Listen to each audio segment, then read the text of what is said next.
Well, it's Tuesday, and that means it is Take Control Tuesday. I have Mansa Musa from moneysmartlife.org on the phone. And Mansa, we were talking off the air about our civic duty, and today we're going to talk about how it is money smart to vote. Absolutely. From my reading of the Bible, when the disciples came to Jesus and, said there was a demand for taxes, what should they do?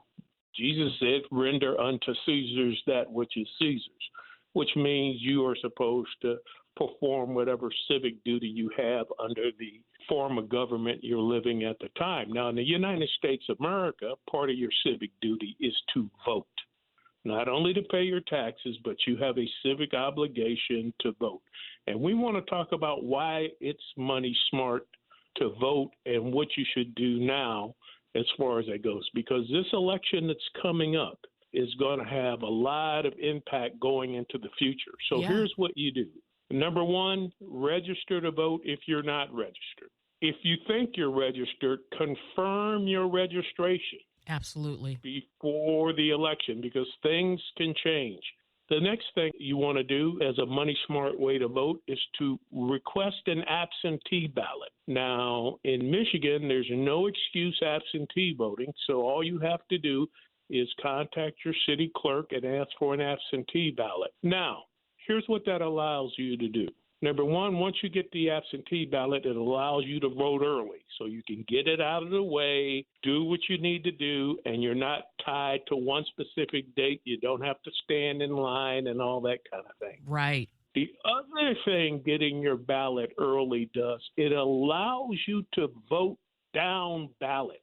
You're not just voting for governor and House of Representative and those kind of things, but you need to look at what's happening in your local elections. And by having the ballot early, it lets you see who's running, and it allows you to do some research.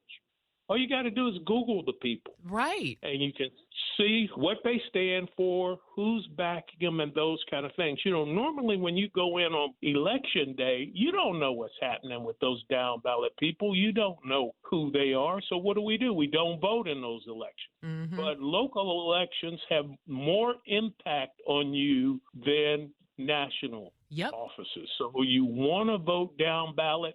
And the best way to do that, I think, is to get an early absentee ballot and then research the people that are down ballot. They're not doing advertising on TV and stuff, so you got to find them on your own. Mm-hmm. And then the final step is return your absentee ballot. Turn it in and get your vote. So that's what we're saying is a money smart way to handle your money is to make sure you're voting your own interest. Absolutely. And make sure you follow the directions on that absentee ballot so that it can be counted and counted properly. Absolutely. Well, you can find all information about Mansa Musa on moneysmartlife.org. And for our archives, you can go to takecontroltuesday.com. Mansa, thank you. Thank you.